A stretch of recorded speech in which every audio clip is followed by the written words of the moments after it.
Vaheguru Ji Ka Khalsa, Vaheguru Ji Ki Fateh. Welcome to the segment of Khoj Gurbani's a-sabad-a-day, the recitation, the 28th pauri of Surat War Mahalle Chauthe Ki.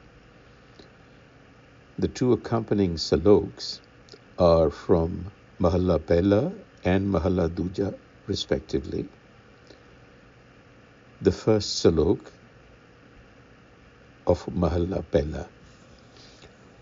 Salok Mahalla Pehla, ताकि रजाए लिखया पाए, अब क्या कीजै पांडे, हुक्म हुआ हासिल तद्दे होए नबेड़िया, हंडे जी कमांदे. The Guru says that our fate is written in accordance with divine will. Taki Rajai, Lekhya Pai. Lekhya is to write. So our fate is determined according to a natural order that is already written or inscribed or established. So, ab kya kijai Pandey? What can you do now, O Pandey? Addressing the Panda or the ritualist, people who perform rituals, astrological calculations and the like in order to change this established fate.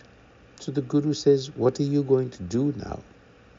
And then he adds, Hukam hua hasal, when hukam or this divine writ is issued, or when it comes forth, tadde hoye nibadya, then it unfailingly follows its own course.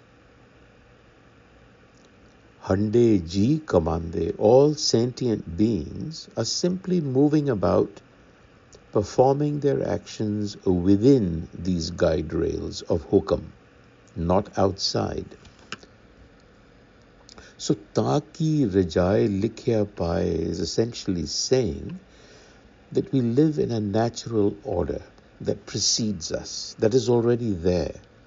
And it is this order that determines the boundaries of our existence, the scope of our existence.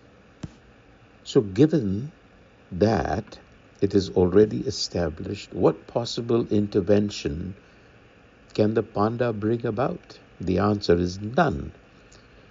Because what is ordained follows its course unremittingly. Hukam hua hasal tadde hoye nabediya. So in other words, we act and we perform and we experience according to moral and causal laws that are unfailingly deterministic. Cause is followed by effect, followed by cause. It is this cycle. So a few words on the word Panda, who is being addressed in this verse as Pandey. Oh Pandey, what are you going to do? Now Pandas historically are ritual specialists, Brahmins, hereditary priests, especially functioning in major pilgrimages like Hardwar, Allahabad, Kurukshetra, etc. And what they do is they maintain genealogical records, Bansavalis as they are called, and they perform rituals like Shraddhas, ancestor offerings, Tirath-dan, offering at sacred waters, Pindadan, food, offerings for the deceased, and they look for and they provide astrological guidance for auspicious days and karmic remedies to undo things. So when Guruji addresses a Pandey, he's not speaking to a single individual, but indeed is addressing a social type This is the religious intellectual who claims authority through sacred text and ritual meditation. So in Gurbani, Guruji has very frequently used Pandey symbolically in order to expose the limitations of religious formalism and ego-bound scholarship. He questions the moral and spiritual integrity of such ritual experts. Why? Because they memorize scripture, but they don't internalize its meaning. They conduct rites for others, but remain spiritually impoverished themselves. They exploit fear in the hopes of sustaining their status. In other words, they are people for whom religion has become occupation, not a means of transformation. So remember, religion is not an occupation, but a means of transformation. So you see, in this one verse, Guru Nanak has used a metaphor for the intellect, because the panda eventually is human intellect, which is attempting to outwit its own destiny. I want to have my cake and eat it too. Secondly, Guruji is using Pandey as a social critique of priestly authority.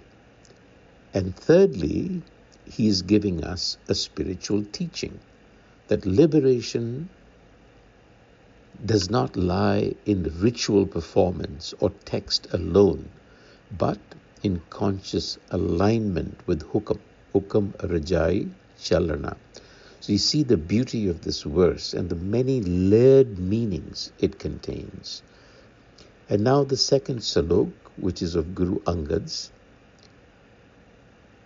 Nakki nath khasam hath kirt takke de, jahan dane tahan khane, nanka sach hai. This is the truth. Sach hai. What is the truth? Nakki nath khasam hath. That is the truth. The tether of faith, the nose ring by which cattle is tethered. We are like cattle in some senses. We are tethered by fate, and the Master's hand holds that tether. Destiny itself drives us forward. Kirt takke de. Kirat here is our efforts. And wherever our grain is allotted, meaning wherever our nourishment is, there we go for sustenance. Tahan khane, jahan dane, tahan khane. So Guru Angad continues Guru Nanak's thought with a realism, the metaphor of nose ring. So we are drawn to our sustenance according to the moral and causal laws that have been set in motion. And then we trigger them through our actions. This is the ecosystem of karma, a system whereby we move according to our own actions. So there is this invariable and invisible justice that ensures this balance. We keep it in balance. So what we do results in a certain outcome. So once you realize this, it will free you from envy, it will free you from despair, because you will see that the system is inherently fair. It is orderly, not chaotic. You are creating your own future. And in the Pauri, Sabbe galna aap thath bahalyon, ape rachana rachai, ape hi kalyon, ape jante upay, aap pratpalyon, das rakhe kanth lai, nadar nihalyon, nanak bhagta sadaya nand, pau duja jalyon. Here's the key. Pau duja jalyon. So that one, Aap, has arranged and established all affairs.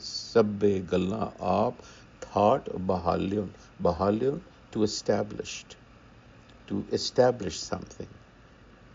It has fashioned, this creator has fashioned its own creation. Appe Rachana Rachai. Appe hi Kalyon. Kalyon is to exert. Now it is laboring within its own creation. It's not divorced from its creation. It is actually working ceaselessly. And it brings forth sentient beings like you and I and nurtures them. Appe jant upaye aap pratupalyan. Now it comes to devotees, the bhagats, the ones who are devoted.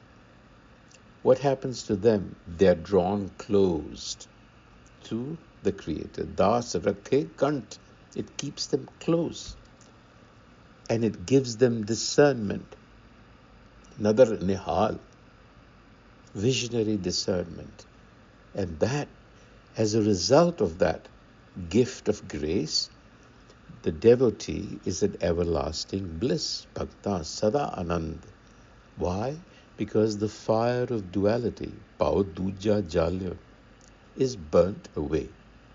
The bhagat does not see life the way that a manmukh sees life.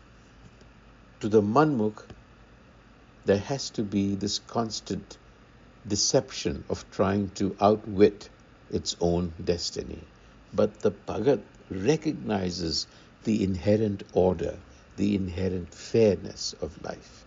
Vaheguru Ji ka Khalsa, Vaheguru Ji ki Fateh.